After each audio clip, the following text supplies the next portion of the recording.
माऊलींचा रथ जेजुरीमध्ये दाखल होताच घडलं असं काही की ज्याने अख्ख्या महाराष्ट्राची झोप उडाली। वारीच्या 500 वर्षाच्या इतिहासात जे घडलं नव्हतं ते आज पहिल्यांदा घडलंय। आज सकाळी जेव्हा सासवडवरून वारीचं प्रस्थान जेजुरीसाठी झालं होतं, लाखो वारकरी खंडोबाच्या नगरीत दाखल होण्यासाठी उत्सुक झाले होते। पण जेजुरीच्या वेशीवरच एक असा धक्कादायक प्रसंग घडला की ज्याचा स्वप्नातही कुणी विचार केला नव्हता। जेव्हा माऊलीचा रथ जेजुरीच्या वेशीत दाखल होणार होता, तेवढ्यात एक पांढऱ्या रंगाची भरधाव कार अनियंत्रित झाली, थेट वारीच्या गर्दीत घुसू लागली। समोर असणारे वारकरी जीव वाचवण्यासाठी पळू लागले। वारकऱ्यांचा जीव तर कसाबसा वाचला, पण समोर होता साक्षात माऊलींचा रथ। पुढील अवघ्या 2 सेकंदात ती कार धडकणार होती। ड्रायव्हर जीवाच्या आकांतानं ब्रेक मारण्याचा प्रयत्न करत होता। खिडकीतून हात बाहेर काढून बाजूला व्हा म्हणून ओरडत होता। कार आणि रथात आता अवघ्या काही फुटाचं अंतर उरलं होतं, पण अगदी त्याच शेवटच्या 2 सेकंदात तिथे जे काही घडलं त्याने अख्खी वारी जागीच थांबली। मग नेमकं काय घडलं जेजुरीच्या वेशीवर, ज्यामुळे सगळ्यात मोठा अनर्थ त्या ठिकाणी घडला असता? अनियंत्रित झालेली कार आणि रथ यांच्यात 2 सेकंदाचं अंतर राहिलं होतं, तेव्हा तिथं नेमकं असं काय घडलं की ज्याने संपूर्ण महाराष्ट्राला एक मोठा धक्का दिला?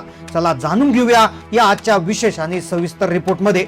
खरं तर एक माऊलींचा प्रवास जो आहे, जी वारी आहे, ती खरं तर अतिशय भक्तिभाव वातावरणात सुरू झालेली आहे। अख्ख्या महाराष्ट्रात पांडुरंगाचे भक्तिमय वातावरण सुरू आहे। संत ज्ञानेश्वर महाराजांची पालखी जेव्हा आळंदीहून निघाली, तेव्हापासून लाखो वैष्णवांचा मेळा विठुरायाचं रूप डोळ्यात साठवण्यासाठी पुढे सरकतोय। आळंदीहून निघालेली वारी पुणे शहरात दाखल झाली होती 9 आणि 10 जुलै रोजी। 2 दिवसाचा मुक्काम केला। लाखो वारकरी टाळ मृदुंगाच्या गजरात दिवे घाटाच्या वाटेला लागले। खडतर आणि निसरडा वाट दिवे घाट पार करून काल वारी सासवड मध्ये होती। सासवडकरांनी माऊलींचं अभूतपूर्व स्वागत केलं। रात्री सर्व वारकरी विठ्ठल नामाचा गजर करत शांत झोपेच्या अधीन झाले आणि त्यानंतर सकाळी 6 वाजता 13 जुलैला एक मोठी आरती झाली। माऊलींच्या त्या ठिकाणी सगळी आरती वगैरे झाली आणि सकाळी 6 वाजता सासवडवरून जेजुरीच्या दिशेनं वारी मार्गस्थ झाली होती। आता दरवर्षीप्रमाणे हे सगळं वेळापत्रक सुरू होतं, पण कुणाला माहिती नव्हतं की तो प्रसंग तिथे घडू शकतो। सासवड ते जेजुरी हे साधारण 32 किलोमीटरचं अंतर। हा संपूर्ण रस्ता चढ उताराचा, काही ठिकाणी अत्यंत वळणाचा। तर आज सकाळी जेव्हा वारी जसजशी पुढे सरकू लागली तसं तसं वातावरण बदलत गेलं। लाखो वारकरी पायी चालण्यामुळे आणि उन्हाच्या सावलीच्या खेळामुळे वारीच्या मार्गात एका पाठोपाठ एक अशा काही घटना घडू लागल्या, ज्याने प्रशासनाची चिंता वाढवली। जेजुरीच्या विषयावरती धक्कादायक घटना घडणारच होती, पण खरी सुरुवात सासवड पासून 5 किलोमीटर पुढे आल्यावरच झाली होती। वारी सासवड पासून पुढे सांगवी फाट्याजवळ पोहोचली। दुपारची वेळ झालेली, वारकऱ्यांची पावलं थकली आणि त्याच वेळी गर्दीच्या रेट्यामुळे काही वृद्ध वारकऱ्यांची प्रकृती अचानक बिघडली। एका बाजूला काही वारकऱ्यांना अचानक चक्कर आल्यामुळे रस्त्याच्या कडेला बसून प्रथम उपचार दिले जात होते, तर दुसरीकडे गर्दीचे नियंत्रण करताना पोलिसांची धावपळ उडत होती।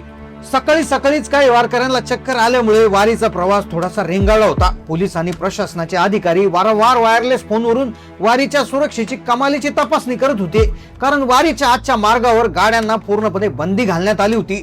संपूर्ण रस्ता फक्त आणि फक्त वारकऱ्यांसाठी राखीव ठेवला होता, जेणेकरून लाखो भाविकांना चालताना कोणताही त्रास होणार नाही।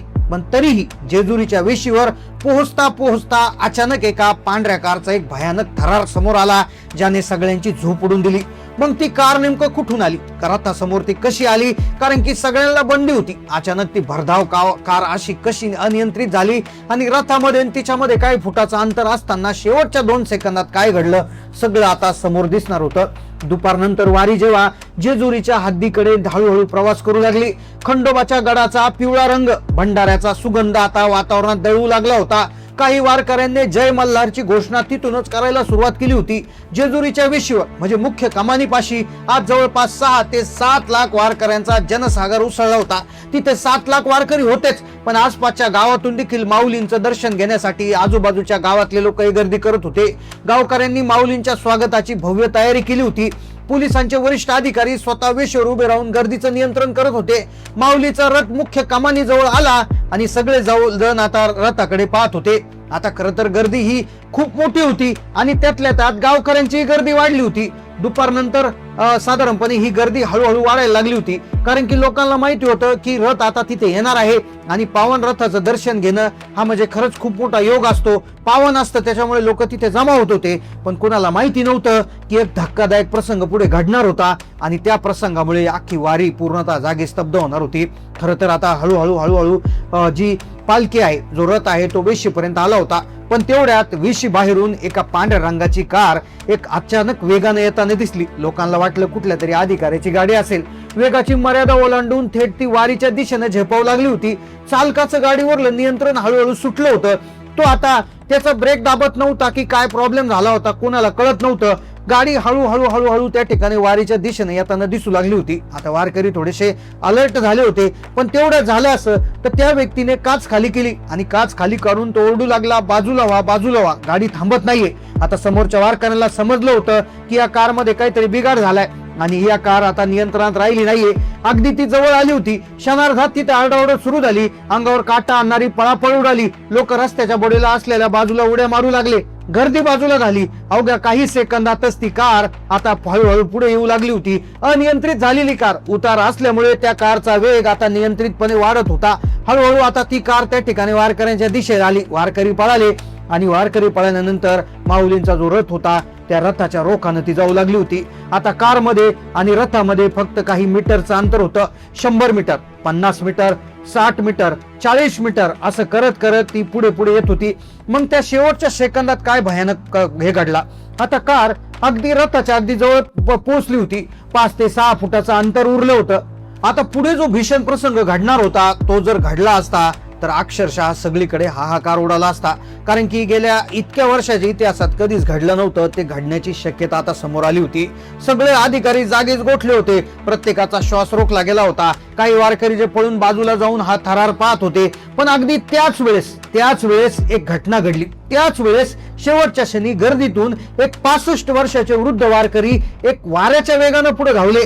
त्यांनी स्वतःचा जीव धोक्यात घालून माऊलीच्या रथाचं मुख्य चाकासमोर भंडारे माखलेल्या रस्त्यावर आडवं लोटांगण घातलं. त्यांनी दोन्ही हातानं रथाचे चाक पकडले. ते तिथे झोपून राहिले. ते उठायलाच तयार नव्हते. अंकुशरावांनी रथासमोर स्वतःला झोकून दिल्याने रथाचे बैलही जागीच थांबले. दुसरीकडे पांढरी कारच्या चालकाने धाडस दाखवून काहीतरी त्याच्या स्टेरिंग बाजूला वळून काहीतरी वेगानं त्यानं फिरवलं. तर हा सगळा प्रसंग त्या ठिकाणी घडला होता.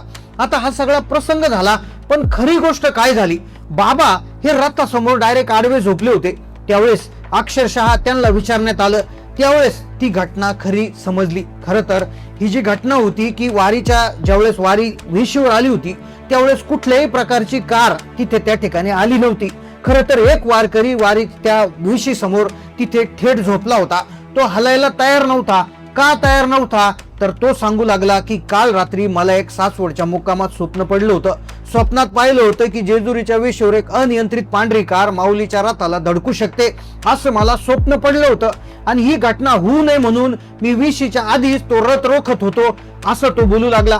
अर्थात कुठल्याही प्रकारची कार किंवा कुठल्याही प्रकारचा अपघात तिथे घडला नाही, पण एका 65 वर्षाच्या वारकऱ्याला ते स्वप्न पडलं आणि आपल्या लाडक्या माऊलींवर असा अघटित प्रकार होऊ नये म्हणून तो रथ रोखण्यासाठी शर्थीचा प्रयत्न करत होता.